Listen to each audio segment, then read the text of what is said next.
in every ride.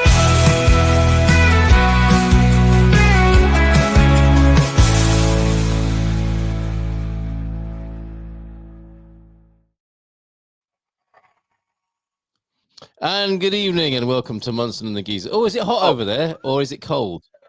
Are you drying your varnish? I've dried my top coat. Yeah. What were you doing? Drying the varnish on your forehead, warming yourself up, cooling yourself down? You look a bit chilly, actually. It's hard to know. It's hard to know what's going on, really. Is that a jar of Marmite behind you? Is that a jar of Marmite behind you? Is he frozen up? What's it? Right. Okay. I think things are, the cogs are turning and we're streaming out. It remains to be seen. Tony, can you hear me? I can. I was just going to say, I can't believe we're already having technical problems. He's winding me up now. I know he is. He's pretending not.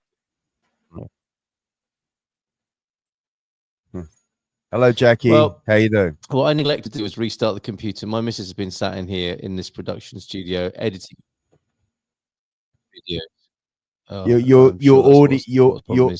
Anyway, applies to you as well as everybody else. Your audio keeps coming in and out. Yep. Huh? My what? All right, Tony, keep the show going, mate. I'm going to restart this computer. I'll be back with you in just a moment. Hello, Jackie. How's it going? Everything okay with you? I don't know why I'm saying that, as I'm expecting a reply. I've still got a little bit of flu still lingering from last week. So yeah, it could be not necessarily the most coherent version of me ever. Not that I'm famous for my coherent speeches on this channel. Rosanna, hello. How you doing? Everything okay with you? Great to see you. Yeah. So how's everyone doing on this happy Monday? That's the title I've put on my side. Munson broadcasts this over on his channel, and I also broadcast it over on mine. And on mine, I've said happy Monday.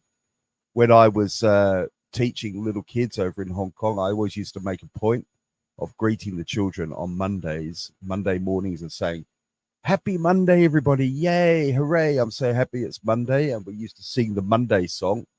And if you're ready to cringe, I'll sing it to you so that you can indulge and enjoy in the happiness that is Monday. And it used to go like this. Monday, Monday. I'm so happy it's Monday. Monday, Monday. I'm so happy it's Monday. Monday. Monday. Yeah, what do you think? Did you like that? Sing that song every Monday and you'll never be sad. And my idea was that the children would grow up with this song implanted in their head every Monday morning, not really understanding why they were so happy that it's Monday. But it could have worked. Who knows? Jill Gallone, I don't know if I'm mispronouncing your name, but Tudabine from Jill and Martin in the Algarve. Wow, people are even, that's the power of the internet. People are even joining us from all the way down on the other side of the country. Just in case you didn't think this was a green screen, it seems to be having a weird effect on my guitar, which seems to be kind of blending into the Capella next door to my house there. Not really sure what's going on there. Yeah, not really sure what was going to be the topic of conversation tonight. Munson had a plan, but a few things have caught my eye. One of them was what did I miss? Man's back. The man's back. What did I miss? Loads of really interesting stuff. Material. Yeah. It's always the way, though, isn't it? People tend to be pleased to see me crashing out and being deposed. Generally speaking, love you too, Michael. That's a bit, man. Michael Bliss Music, is that? Are you a musician or? He is. He was at the Do. He was at the Do. We were sorry not to see you there. I think you'd have had a great time. I'm sorry you couldn't be there. I didn't realize Gav was actually going. Really? Yeah. He was poorly, right? No, he made it. He made it. It was I great. thought Really good. I thought he wasn't going. Yeah. Oh, well, that's good. I'm glad you had a good time. Anyway, We did, and I want to find out how you're doing. You, as I restarted my computer, I heard you saying I've had a touch of the old flu, and you still got a little of the tail end of it, have you? well, I got. I'm glad you asked. I'm glad you asked. We care for each other. We care. We're not blokey blokes, are we? We've got empathy, sympathy. Well, I often experience getting sniffles at this time of year, like a lot of people, as seasons change. It's a bit of a cliche, yeah, absolutely, but, yeah, seasonal. And so last Sunday, when I got a little bit of I noticed a little tickle in the throat. I thought, no big deal.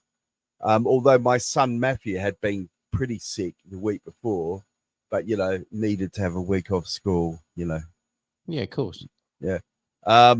So I thought, well, but so did you. I think so did you, as it turned out. Well, I got quite lucky because by Monday afternoon I had a fever. Right. And it was one of those fevers where I was, hallucinating and having like loopy dreams and all that kind of stuff. It was terrible. Really? Useful? Any sort of shamanic? No, I can't remember anything. No, it wasn't like that at all. It was just there was some really annoying thing. It was like it wasn't this, but imagine something mundane, like walking out to your car to unlock it and realizing you forgot the key. Yeah. And then go back to the house, getting your key, and then walking back to the car. It was like something like that, but on a loop for about 8 hours. Wow. Okay. Yeah. It was awful. It wasn't that, but it was some mundane, stupid thing like that was just driving me nuts. That had you tossing and turning in a feverish way. Yeah, couldn't get up or anything like that. But I was saying to you, what was amazing was the dogs. They just came and spent I was in bed for 36 hours, I think, and they just came and spent the whole time with me, not harassing me for, I don't want to call it harassing, but you know what dogs are like. Yeah. Take me, where's my treat? And all this. They just did none of that. They just laid against me, just dead still for man's best friend, mate. Man's best friend. The whole 36 hours, yeah. So that was pretty awesome. Fantastic. And yeah. I still got just the last of it. Probably the fever was the worst of it, but then for the next few days I had that thing where you get pain like in every organ. You feel every organ. You know what I mean? You're saying every orifice. Yeah, I get the picture. Yeah. It was like that. So I did say to people, just a heads up about this seasonal influenza. It's not a little thing. Expect. Well, it never has been, is it? It never has been. Some these things come and test us and try us. And what hasn't killed you? Has it made you stronger? Ask me again in the middle of the week. Okay. And is it upset your training schedule? Where are you? I mean, presumably you've been 2 weeks to do any sort of training. I had a week off. Which is a big deal for me. And then today I went out and did a little bit of running, and nowhere near back to full strength yet. Fair play to you though for going out running at all. Most people haven't done that today, have they? Yeah, that's very true. It's very true. Yeah. Fair play to me. Fair play. You're a living legend. Well, it's nice to see you back. I missed you last week. And normally the first half of the show is you unburdening yourself whilst and I do too a little bit, but I think you get all your dirty water out your pipe, don't you? And then we go into the subject, which today, or postponed from last week, is what is it to be a man in Portugal? Now, I don't know if the Portugal is important or crucial to the question. I mean, we might make it more general, like what is it to be a man, right? Why were you prompted 2 weeks ago to ask that question? I can't remember. Okay, but still a good. It's still a hot topic, I think, isn't it? Yeah. Well, I wonder what that would have been. Would it have been? I don't know. I can't remember. You might have seen something that questioned your masculinity, or maybe you had your masculinity questioned. Maybe. Right. I really can't remember. Was it something to do with macho culture in Portugal? Maybe. I think it may well have been something to do with macho culture. Yeah. Which is making a comeback, of course, isn't it? Globally, it would appear. Yeah. Or not macho culture necessarily, but the shaming of macho-ness, or the calling out, depending on which part of the which particular episode of it you're looking at. which is always very interesting. But I'd like to maybe play something with you, because I mean it's not been a quiet week, has it? Really, not been a quiet couple of weeks politically and globally. Mars has gone direct, whatever that means, but I'm feeling it. Astrologically, there's a lot going on, and I'm sure there's much you want to say, unless you're not back up to speed. Are you as bothered about politics and global affairs as you were before you were ill? Or I haven't really paid attention, because what I've been paying attention more to, because I'm just finding it very annoying at the moment. I just had a little bit of a, what do you call it? Like today, I really sort of snapped at a friend of mine on Facebook, because he. Oh man, yeah. He said something. He said something like, "Oh, I'm not going to buy a Tesla because it's 1930s Germany." And I said, honestly, shut the fuck up. Did you? You know what I mean? Yeah, I said to him, I said, I've just had enough of this stupidity. All the Jews that died in the bloody Holocaust, and all the veterans that died, in World War II. Yeah. He's not a Nazi. Just shut up. If you don't like him, write a list about what you don't like about him. But calling him a Nazi is just stupid and pathetic. And honestly, just bugger off and defriend me if you're going to say this. Really? I imagine that. Yeah, did that go well? I don't know yet, but I'm done with it. I'm done with it, Carl. I'm done with it. It's just. May I say? I think you failed. I think you failed the test. I think you might have failed the test. What test? To be mate, you tell me if you have or not. It suddenly struck me, as it does from time to time, that the big test in life, the big one, is can you remain free of unhappiness? And it would appear that we are being tested, sorely tested at the moment, to remain in good humor. Now, this is an example of where I would say that I'm trying to reach out to people and saying, because especially to the Americans, I'm at a point where I just think someone just scuttle that ship, pull the bloody plug out and sink it to the bottom of the sea, because they're just in absolute nonsense land. It would appear you're not over and it's just annoying. It's just annoying for everyone else listening to them. Nazi. I just shut the fuck up. You know what I mean? Well, you're not back to your usual self. I can tell that just from. Am I not? I don't think so. I think you're still a bit. You might be a bit grumpy. But that said, you see, you can't always tell if somebody is unhappy or not. I think it's possible to be quite direct and abrupt and brusque without necessarily having lost your humor within. Only you know that. I don't know that. I have to take your word for it, like we all do with each other. Yeah, that's true. And I'm not judging you. I just think that is the ultimate test for humanity at the moment. Is remaining. I don't think people can be happy all the time. Happiness. People who are happy all the time are probably fools.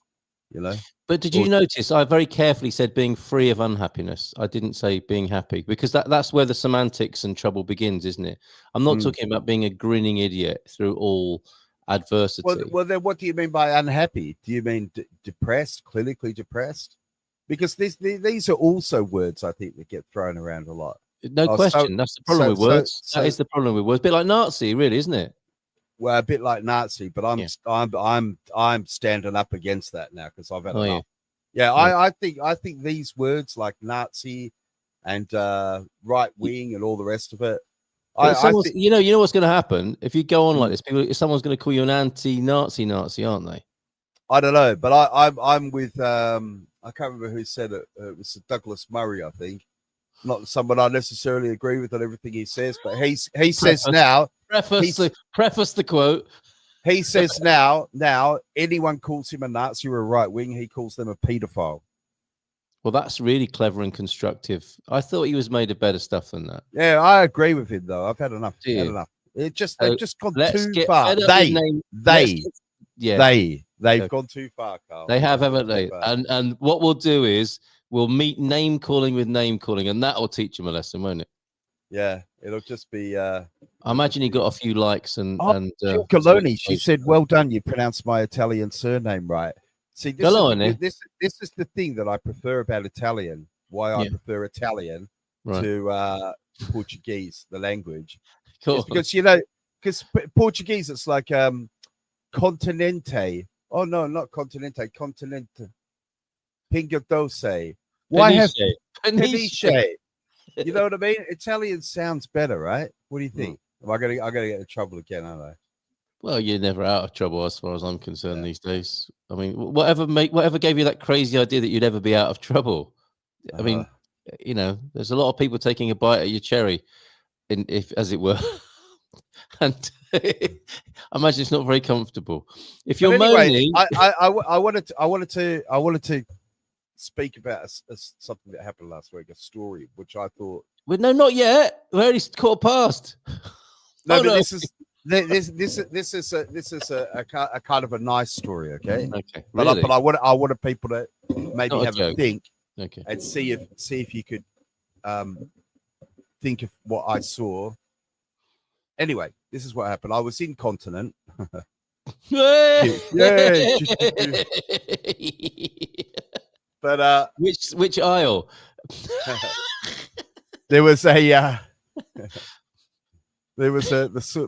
hold on. There was a group of teenagers, maybe about let's say 8 or 9 teenagers, around that kind of 15, 16 year old. Boisterous.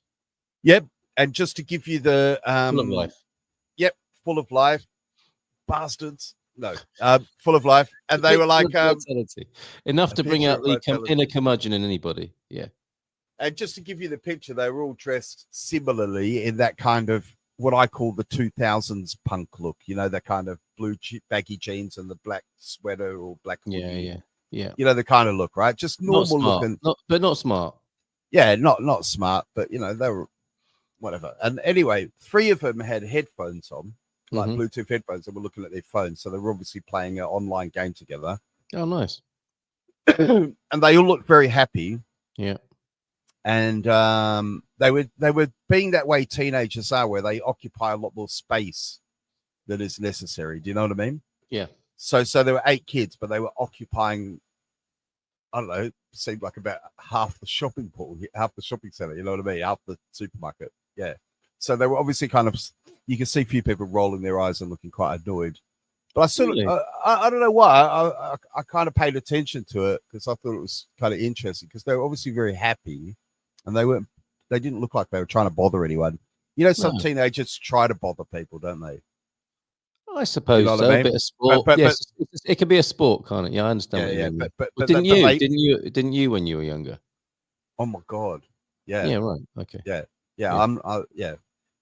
Anyway, they weren't doing that. And then finally, I got to the checkout, and I was again, for some reason, this group had managed to occupy 3 or 4 checkouts. You know how they do that as well, and spread themselves across the checkouts. And in front of me, there were 2 girls, and they were, as I say, maybe 15 or 16. And I saw they had nothing. They had nothing in their hands. But I watched one of the girls, from out of her pocket, she produced this €20 note, very carefully folded. It was very, very carefully folded, and kind of almost religiously unfolded it and then handed it to the checkout operator in exchange for 2 €10 Steam cards. Yeah. Do you know what a Steam card is? Does everyone know what a platform? But gaming platform, isn't it? So Steam is a video game platform, and to redeem, it could be games or it could be downloadable content for games that you already have. This kind of thing. You could buy a voucher, and then that'll. I don't know if you scratch it or if it's got an. Anyway, somehow that. Yeah, gives you some Steam credit. Yeah, Steam credit, right? Yeah. So anyway, and as the checkout operator handed her the 2 Steam cards, you could see both her and her friend's face just beam like that, really, really happy. And then she handed it to her friend, and she kept one and then handed the other one to their friend, and then they kind of did a little jump. Oh, nice. And a little dance. And I just caught myself. It was funny. I said to my friend, Mr. Paul, I said I could have pulled €20 out and bought them 2 more, but that would have just looked weird. You know what I mean? Yeah. But nice. But yeah. But it was just like, it just made me just suddenly have a reflection that I thought how much I personally and other people I know have kind of judged young people like in a way of, oh, they don't do, like, in the 80s, we'd have been on our BMXs, or we'd have been doing whatever we pretend we were doing all the time. Yes. Yeah. In our memories. Farming, And I thought, farming, I think, or extracting coal from the ground. yeah. And Hard it just made me think, this is going to be their memory of their teenage years, Mm-hmm. when they were playing together as friends, Yes. and enjoying themselves, and then they had a friendship moment. Like I don't know, but I mean, my mind was sort of imagining, that the first one had saved up that money, that 20 euro, and said, look, maybe her other friend couldn't afford one, but they wanted to play together, and she was going to buy her a Steam. You know what I mean? I don't know, who knows, but this is just my imagination. Nice little vignette there, yeah. And I just thought to myself, like,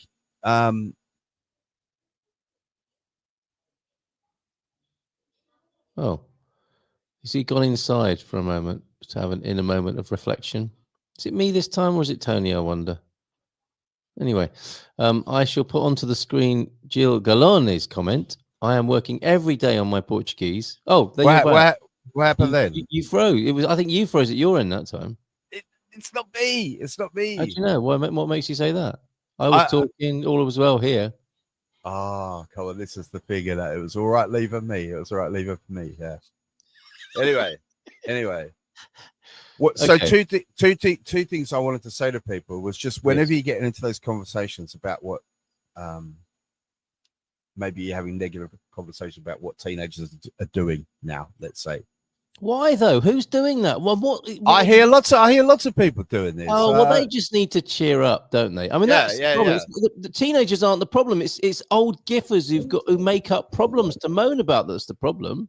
Yeah, and then the other thing I wanted to say is have a think about. I suddenly became really aware as well, looking at them as kind of just sort of human beings, kind of acting in my space, in my field of view. This is a group of people who must be acutely aware that they are the people who we talk about who don't have a future that's the same as we had. Like they'll probably never be able to buy a home. I wonder, do they know that? Do they care about that? I wasn't sure if I did until I became an older teenager. Yeah, but you didn't face the same problem. Like when I was a teenager, I knew I'd probably be able to buy a house. Oh, okay. Yeah. Well, I don't know. I've no idea. It's difficult, but I can see how you had quite the mental adventure. With all said and done with that, and I take your point. That we can judge them and their future, can't we? And then have a total inner dialogue about how sorry we feel for them, or not, as the case may be, or want to do something about the world in which they exist. I suspect, and I hope, because I don't know, that they are mainly unbothered. What they need to worry about, I suspect, is the next adult who's going to be telling them off for looking at their screen for too long, rather than, can you imagine you're having a great time in the way that you described with your friend playing a game, and all old people seem to want to do is worry about how much time you're looking into a screen. Who's got it wrong in that situation? Yeah, the busybody adult, I would say, while those kids are happy enjoying themselves. Leave them alone. Yeah, it is weird. It's like they have a way of interacting and communicating and kind of just being that's not we don't understand it. You know what I mean? We don't understand it. So it's kind of like we have to try, I think, to be, I don't even know, I hate that word tolerant sometimes. But I mean, it sounds like the damage is already done by the time you've made a judgment. That's the danger, as I see it, is like, constantly assessing other people's lives and trying to come up with some sort of judgment about it. It seems so unnecessary and fruitless, really. I mean, I know it's very popular. It's almost like a pastime, isn't it? It's a human pastime to be. And I don't know if we had this conversation before. Instead of going within, we're constantly, casting out making our judgments about the incoming data. And the one you gave is a very good example of how the young people thing.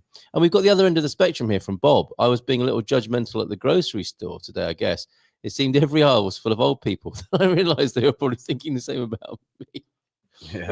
We just don't know, do we? But I mean, Bob caught himself. That's a bit of mindfulness at the supermarket, as far as I'm concerned. Seeing that's a marvelous moment. I would have thought. And what I loved about your story is the sense of joy you got from it, which then turned into something of a poignancy, right, about their future, possibly. Yeah, it was just a different way to sort of pay attention.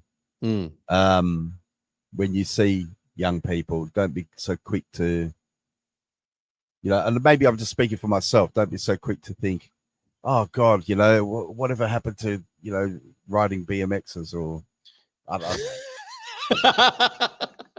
don't know. Absolutely. Whatever happened to getting up before you went to bed and all that, and walking 6 miles in the snow? Yeah, absolutely. They don't know they're born. Yeah. They don't know they're born until we disturb them from what they're doing and enjoying and tell them, presumably. And yeah, so both ends of the spectrum. Takeaway message there: please don't be judgmental of young people or old people. Chances are you are an old person. Yeah. Right. Well, I have to say that's another thing you can be aware of, isn't it? When you're, although I have had some experiences where I thought to myself, yes, I am going to be old, but when I'm old, I'm going to make a point of not doing that. Is that working? Well, I'm not old yet. Oh, okay. Yeah, sorry. Yeah. But just to give you an example, like, because I think Bob's talking about respecting. Didn't you do that as a parent as well, though? Didn't you? Weren't there things you weren't going to do as a parent, and then caught yourself doing as a parent? Well, no. Can I give you an example? Yeah. Right? Yeah, in Hong Kong, this used to drive me nuts. Restaurants are either busy or ghost towns. That's how it works. That at dinner time they're so full that what happens is you go into the restaurant and you kind of like hover over tables just waiting for someone to get up, and then you just jump on and then you've got a table, right? Yeah. Hustle. So what used to drive me nuts was, for example, in the morning I'd go to a restaurant like Fairwood, very common chain restaurant in the morning to go have breakfast. You'd go there at 7:30 in the morning and there'd be old people sat at the tables with newspapers spread out. Say no more. And I'd be like, nah. I respect for elders, whatever, but that's just bollocks. You can see that everybody's trying to go to work, Yeah, but from their point of view, what do you think they're thinking? They've earned that right, haven't they? There's so many things in life you can do that are not against the law, right? I saw someone having a similar moan about old people going shopping on a Saturday when working people are trying to go shopping on a Saturday. Why are you at the bank or the post office at lunchtime if you're in your 90s? What are you doing? I think you are still a bit grumpy, Tony. Yeah, maybe. Yeah. Getting older is inevitable. Getting old is a choice. Ooh, thank you, Viv, for that. There you go. Yeah, you know what I'm saying though. It's like you shouldn't. I do understand, but I'm seeing that these are like these are almost like microaggressions, aren't they, or micro anxieties? What would you be without those thoughts? Yeah, what would you be without them? Yeah. Oh God, I've just got a what tax bill? When I'm old, I'm having a granny toilet. I thought that's a toilet. Granny trolley with flamethrowers and spikes, so I can hit back of ankles. No one's stopping me getting to the chocolate shelf. I think she's got a problem there, don't you? Now which brings us nicely to being a man and addiction. Can I play the Daniel O'Reilly clip? Did you watch it through? Did you see it? I think it's very powerful, and it was very moving. It brought tears to my eyes. I'm not ashamed to say, as I sat next to my missus in the car the other day, and I've had a big realization as a result of this man and what he said here. It's quite pertinent to the conversation if we are still indeed having a conversation about being a man. Want to hear it? Okay, let's go. Okay. Right, this comment's got me going. Is she letting you drink, or are you still scared to in case she leaves you? Ha ha ha ha ha, mate. Am I scared that my missus is going to leave me if I drink? I ain't scared, mate. I'm fucking terrified. I'll tell you why, because if I went back to drink and drugs and my marriage broke down because of it, the shame and guilt of ruining my 3 daughters' childhoods would kill me. To give you an indication of the severity of this situation, the situation I found myself in, the situation that men in our culture find themselves in every day. Every single day in my Men and Their Emotions Facebook group, we've got 40,000 lads in there that are talking. Every single day, lots of lads talk about wanting to take their own lives because they never sorted their shit out in time. They lost the missus, they lost the kids, they lost their money, they lost everything. And there's nothing worse for us as men, as providers and protectors, to lose all of that. The shame and guilt kills us. We don't want to be here no more. Lads like you laugh at men who put their families first, right? Like it's a weakness. Like turning our back and being able to change is a weakness. Well, the truth is, mate, it takes real strength. It takes a real man. It takes real manhood to give up the things you want, to give up the things you crave or the things you're addicted to give up your pals and going out and getting on the smash, to give that up for your kids. The easy option, blame everyone else, play the victim, tell yourself you're misunderstood, you know? But the truth is, a real man, right, and you don't want to hear this. So many men out there don't want to hear this. So many men out there can't hear this. A real man takes accountability. A real man faces himself. He looks at himself and he changes the things that are wrong. All right, don't be stubborn and sit in his ways and tell everyone else it's their fucking problem. If you've got kids, right, this bit here is going to cut deep with some people, but if you're still watching this, this might be for you. If you've got kids, a family, a missus who depend on you, and you drink and do drugs, and it's pulling you away from them and causing friction. Not if it ain't causing friction. If it ain't causing friction, that ain't an issue, crack on. But if it's causing friction between you, your missus, and it's taking you away from your kids, especially at the weekends, and you know it is deep down, and you still do it, you're an addict. You're fucked. You have a problem. It doesn't matter if you can take Monday to Wednesday off to sober up enough to write shitty comments on people's posts, like me, sober people's posts who trigger you because they highlight your issues. Doesn't matter if you're sober enough a couple of days a week to do that. You're still a fucking addict. If it's causing problems in your life, in your relationships, with your mental health, and you still do it. And whether you want to admit it or not, you're slowly losing the only thing that matters to you, your family. And when you do, you may not come back from it. So, to any lads out there, I'm going to finish on something positive. Any lads out there, because this geezer's wound me up and I'm going to say some dumb shit.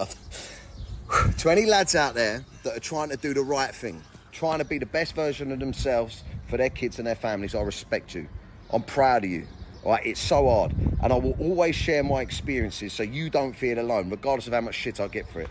Don't try and escape the life that you have with drink and drugs. If it's shit, stop doing it and build a life you don't want to escape. Fast forward 15 years, what are your kids going to remember about their dad?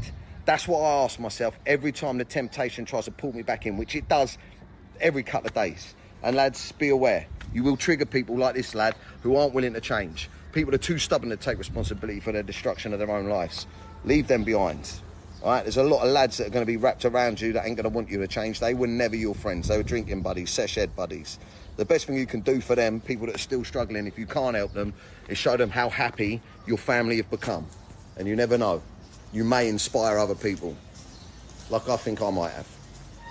And to the geezer that wrote the comment, I hope you find happiness and health. And help. Okay, I think I kept it kind of calm and not too abusive. You twat. Yes, I thought that was very powerful. What do you reckon? Yeah, what happened to him? Why did he? Why? I think he's become sober. Drinking drugs, that sort of lifestyle. He turned himself around, and he's. I think he organised a massive network of men's mental health support networks as a result of what he'd been through. So I've got a lot of respect for him. I think he's a great comedian as well. His James O'Brien impersonations are superb. I don't know if you've ever seen those. I think he's a good comedian. But what? Someone went against him?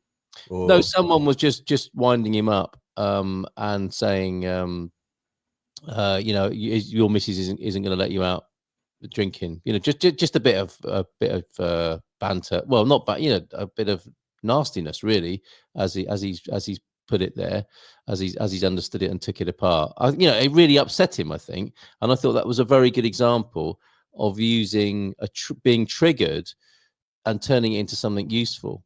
And you could see it right on the edge there, and I think it's a heroic place to be and to respond from, which is what he did there. And it rang true for me for sure. And hi, Carl Oh, calm. Oh, next door in in my kitchen, possibly. Powerful message, powerful speech. Which is how a lot of those conversations seem to end. And Joao Rogerio is here as well. But yeah, anything that is running you, any addiction, and it doesn't have to be booze, does it? It could be anything that's getting between you and your best self, and not just in relation to your family, but to yourself. Is what I think he's calling people to address, which is a great message. Yeah. Well, I obviously I 100% agree with him. I've made the same message myself. Yes. Yeah. And I think you have a similar view of the booze and what it can do to people. Yeah, I think like I definitely don't think I know that some people can drink alcohol responsibly, but I believe that this I know this is going to wind people up. I think that the vast majority of people who drink alcohol are controlled by it. Yeah. And I see that with my own eyes. I think most people are controlled by it. Yeah. And would you extend that to most behaviors that have become normal behaviors in our culture? You see, I would, I mean, smoking, clearly, there aren't many people who can just decide in the morning, oh, I'm not going to smoke today. Might have one tomorrow, might never have one again. Any of these things where you can't stop. And the more we look, the more interesting it gets, because there are all sorts. I mean, it's in the way we communicate. It's the way we work. It's how we respond in life. Even, our go-tos in communication and in conflict are addictive too. I think people are run by their past and their patterns and their sort of traumatic responses. So once you start looking, it's quite an easy one, isn't it, to think of drink and drugs as something that runs people. But then when you really look at being run by something and having compulsive habitual behavior in the face of difficulties, that's a really massive area. And well, one example would be negative thinking, wouldn't it? That's an example. And positive thinking. If it's the same every time and you can't do anything other than that thing, that I think by definition is an addiction. And from my understanding of addictions, it's often coming from how you are coped with a difficult situation once and how you continue to, and now how you can't stop doing that. And that's why I think it's connected with the conversation we're having. I mean, this is what it is to be a human, isn't it? But it's an interesting thing because we're both men and we can talk about it from that angle. The male way of being can be very patterned and habitual and socialized. So you don't know if you're doing something that is functional and healthy, or you've just copied it, or if it's just a coping strategy. And the only way you find out, I guess, is by grace of the repetition of every day and observing yourself, being mindful of your behavior and seeing what the consequences are. And, that would that not be one version of life, that it's an experiment whereby you assess, review, and reiterate that all the time until your dying day? Yes. It's striking me as that, Tony. I feel like I don't know. For me, there's nothing controversial here. I'm just going to be sitting here going, yeah, I 100% agree with what he said. Well, can't you just disagree with me for the sake of it then? Okay, please prove this point, because I don't believe in addiction. Rubbish. That's not going to get an Oscar. No, the thing about it is, I understand his point of view, because I've had this with alcohol. For example, like the things people say, like when I quit drinking and I saw people kind of say to me, well, what are you going to do? What are you going to do? How do you have fun? What do you do? Yes. So you can see people are really they're not quite the most shocked. supportive. They're not the most supportive allies in your struggle. People aren't very supportive when you quit things. People take it as that's right. Yeah. And I have friends who know that I have been sober for, when it comes to alcohol, 15 years. Yeah. And I still have friends now who say, Go on. Go on. Go on. You know you want to. Don't you get tempted when it's sunny to just have one beer? Why can't you just one glass of wine? What about a glass of wine with dinner? What about Yes. What do you do when you're out? So I just don't drink. I just don't drink. That's it. It's not something I do. It's something I don't. And I've seen the same thing with veganism. It's the same thing. It's like I don't do anything different to anyone else. I just don't eat meat. Yes. You know what I mean? And people can't pass it because it's so, especially with I think alcohol in particular, it's so tied up in culture. Well, let's say Western culture. Yeah. It's so tied up in Western culture, and I think that a lot of people are quitting, and especially a lot of people who, like me, have had kids and thought, I can't do both of these things. Yes. Like I can't do this job effectively while I'm doing this. So that has to stop. I think a lot of people are doing that and then realizing, oh, that's not only improving that job, that's improving everything else. Yeah, wow. I wish I did that years ago. You know. Very interesting.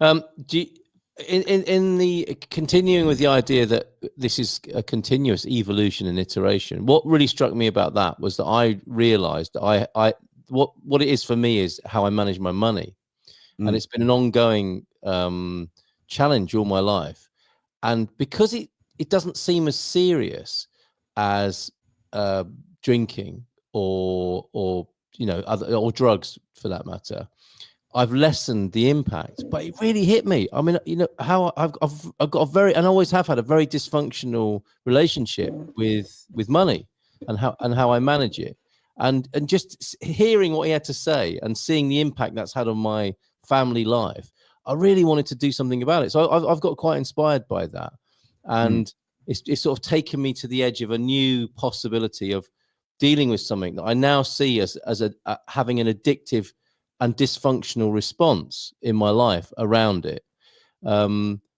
because I think there's always more, and I think we can tend, like the earlier part of the conversation tonight, we can tend to be very judgmental about these things because it's quite a decent way of handling them, isn't it? It's a good way of othering other people who've got a problem and not owning something yourself.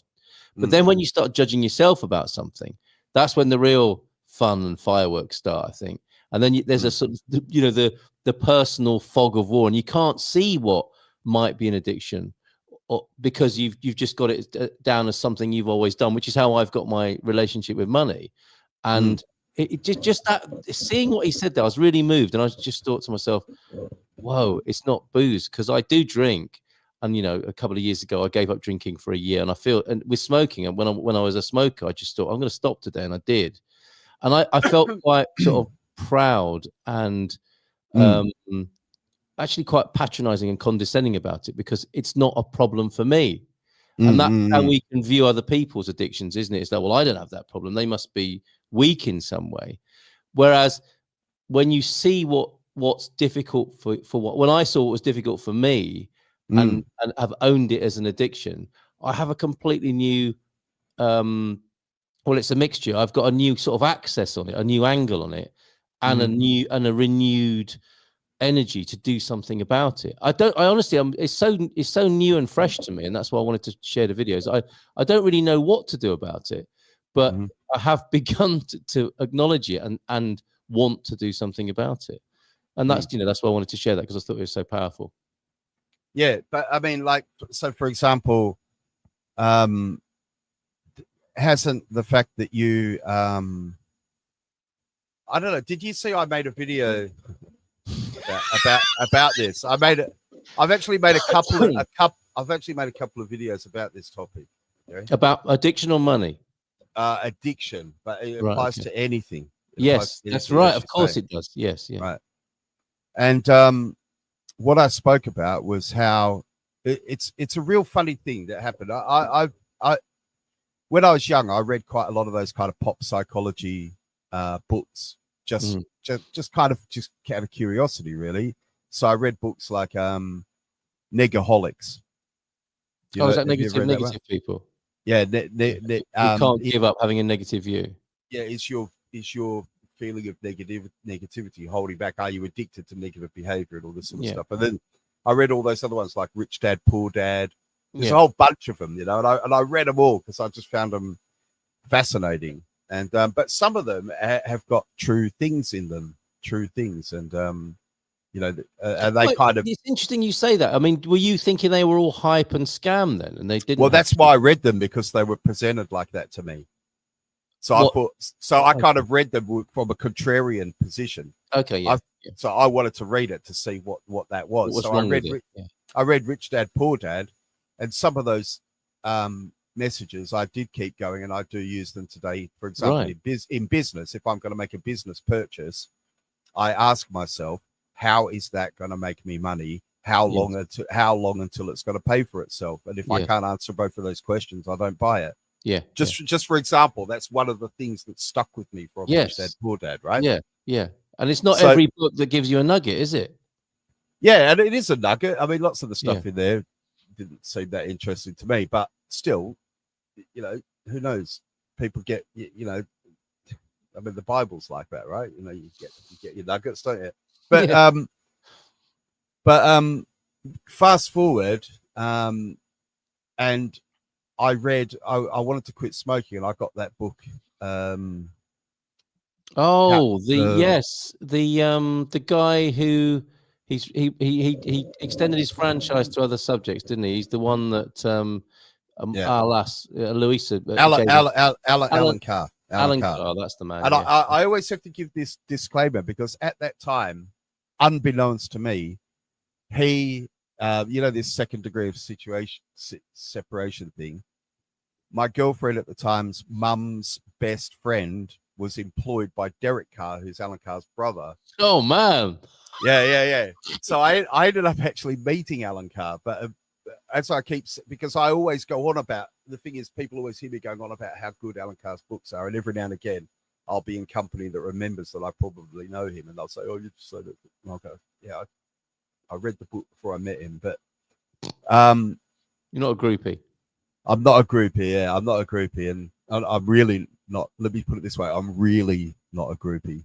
But anyway, it was a good book, and the thing about it was, I read his book, and it actually didn't work. This is the weird thing.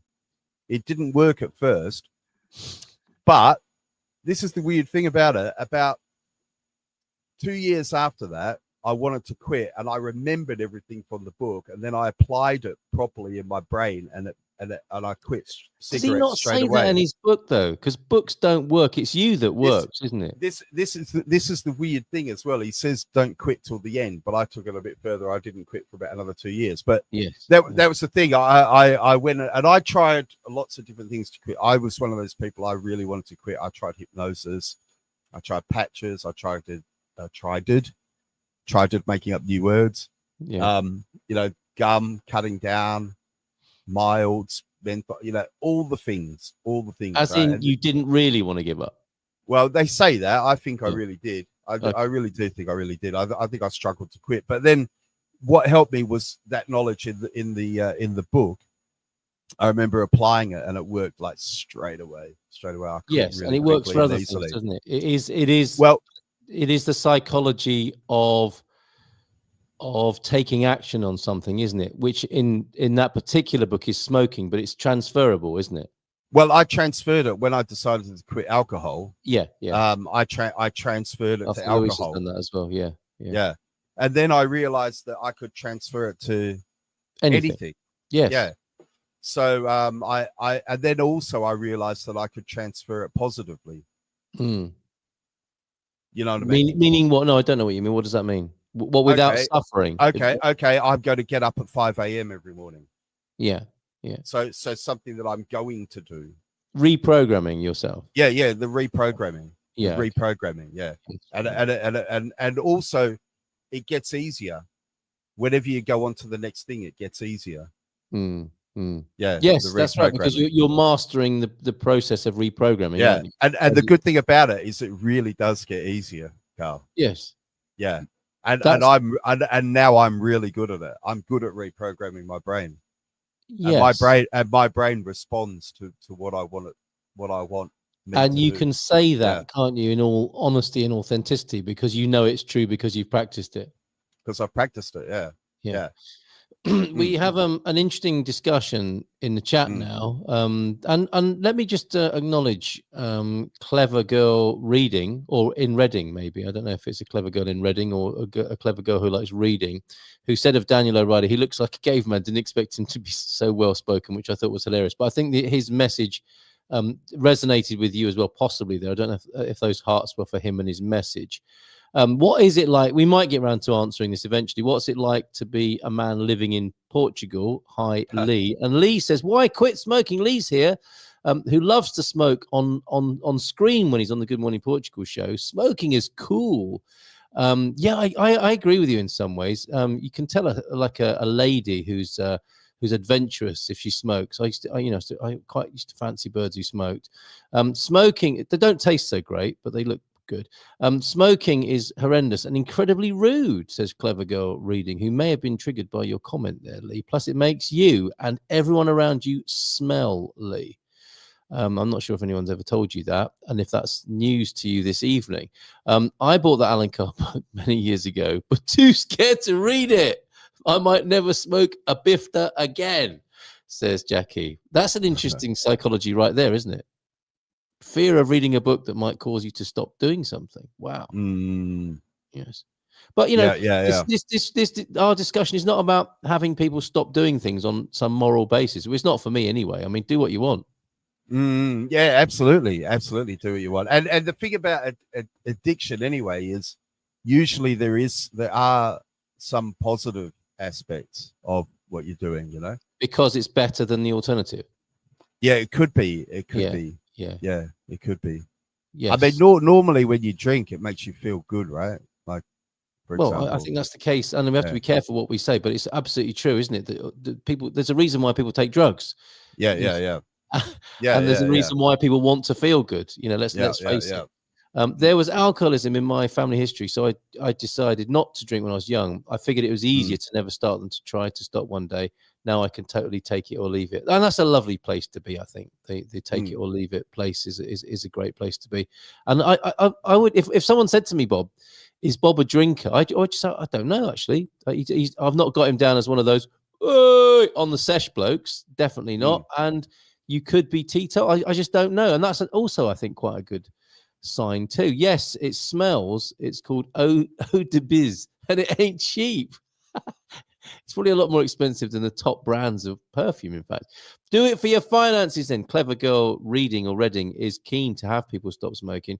Imagine how much money you save by not smoking, drinking, and doing drugs. I don't know if that's going to be a compelling argument, except for somebody who's broke will find a way, won't they, to do it if they want to, I think. Yeah. And Heather would like some masculinity over here, please. I like it. Well, I don't know. How do we do that? Do we strip down to the waist, beat our chests, and say manly things? Tony, what do you reckon? Yeah, I mean, I can change a tire. I can change a tire. Masculinity seems to have a lot of. Is it addictive? Definitions, yeah. Like you know who's interesting is you got those kind of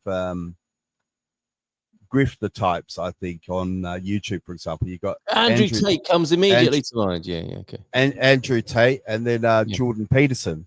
Yeah. And interestingly, Jordan Peterson has a similar view of Andrew Tate to me, which is I think he seems like a what do you call it? He's a pimp, right? You know what I mean?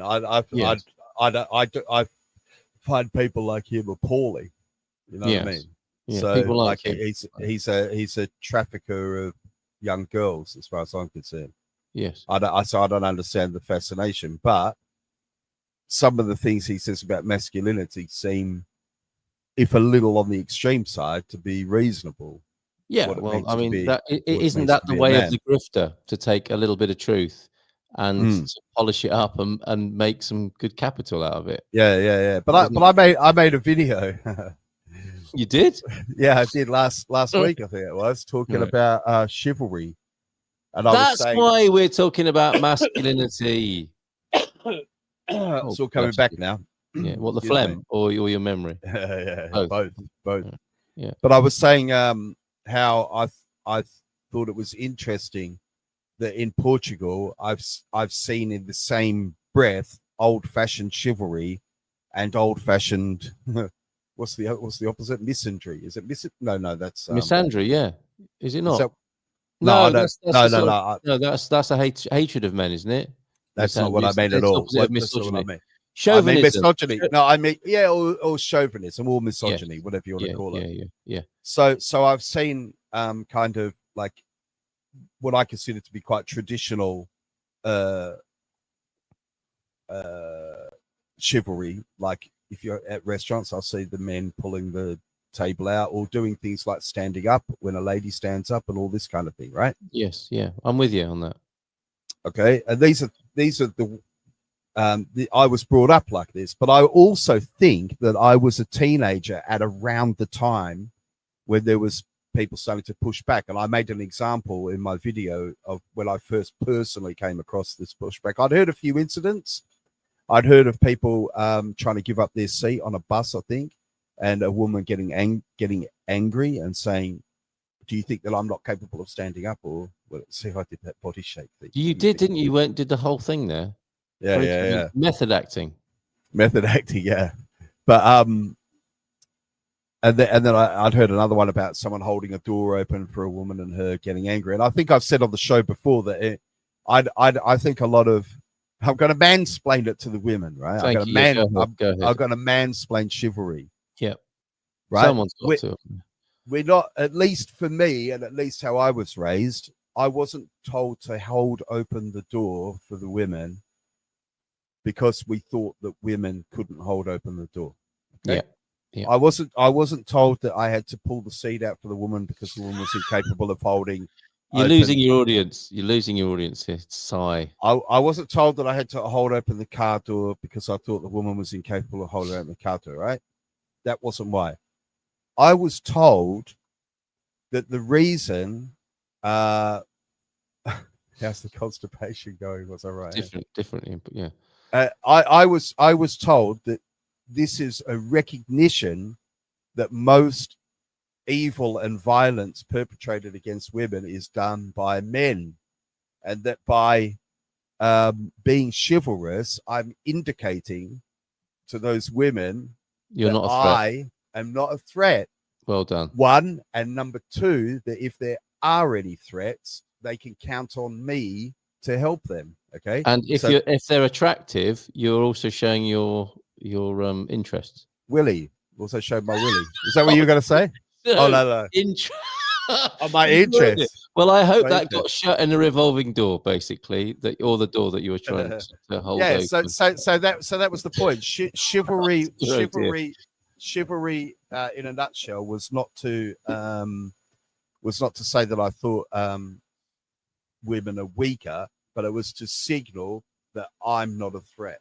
Okay, that's the idea of it. And so that women can feel comfortable. Yes, we recognize that men can make women feel uncomfortable, right? So we want them to feel comfortable. Yes, that's right. And that looks like, that single comment there looks like, how many feminists does it take to change a light bulb? Sigh. You know, it's that kind of one word put down, isn't it? However, I would say if a woman does respond badly to you doing that, the chivalrous thing to do is to apologize and say, I'm sorry. I said exactly that in the video. And I had an example, which was, I was in a Sydney having lunch at a cafe, and this particular cafe was run by two let's say obvious feminists. And okay. Well, they've dungarees on, did they? Yeah, exactly, the whole thing, right? Yeah. And so I was there having a nice focaccia, turkey and cheese focaccia or something. Typical. And anyway, I noticed that they were both trying to open a jar, you know. Oh, God. I think it could have been a camera. Give it here, darling. You know. Did you say give it here, darling? I didn't. I just sat here quietly, and then I just put my hand up and I said, you know, and she kind of went, walked over, gave it to me, and of course I opened it. Sigh. Yeah. handed it back, and then as she walked off, I heard her go, "Yeah, one and only time that a man's useful." Well, right. Look, we can deal with this. Depends on the guy. Some guys, and I've got to go and complain about Portugal for half an hour. You might want to join me. Some guys know how to open the door correctly. Yeah, I mean, he's ruled out, isn't he, on a date basis if he doesn't know how to open a door correctly. That's a very basic test. But there are a lot of guys who try to hold the door so you have to squeeze by them so they can sniff you. That is horrible. And tell me and Tony about it, and we'll go around and duff them up. No. But then see how she ended that? Guys are weird. Oh, like depends on the guy. There's a certain type of guy. Guys, exactly. Kind of guy, we got tarred with one brush there, didn't we? Can't believe it. We're upset about that. We're triggered now. Started chatting to a blue. I hardly ever. Why now? I've got to go, and all the interesting comments are coming in. I only ever do that door trick with the pretty ones. So, oh dear. I'm going to cut him off there. That's disgusting, Tony. And he is being reprimanded. Okay. I'm going to call you. Tony, no, sorry, no, you can't say anymore. You're being called into HR now. I just very quickly got to mention this about toxic masculinity. Go on then. I'm late for my show. Come on. Well, the reason I rebel against it is because of my father. And I mean, my father was really quite toxic. But I remember as a teenager, he used to be, and you're not going to believe this, he used to be desperate. He always used to say to me, "When are you going to lose your virginity?" Yeah. That's the kind of thing he would say to me. Yeah. And, he'd go on, "Oh, yeah, by the time I was 16, I'd deflowered dozens of girls and all this sort of stuff." Yeah. And so, anyway, one day I was about 17 and I finally lost my virginity. And I went up to him. Definite HR. You've got to go to HR twice. I said, Dad, you're never going to believe it. I finally lost my virginity. He looked at me. He was so proud. And he said, "Come over here, son. Come here and sit next to me." And I said, "I can't." He said, "Why?" I said, "Because my bottom hurts."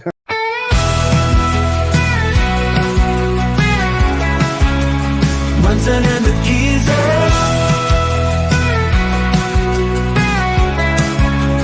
Munson and the Geeza.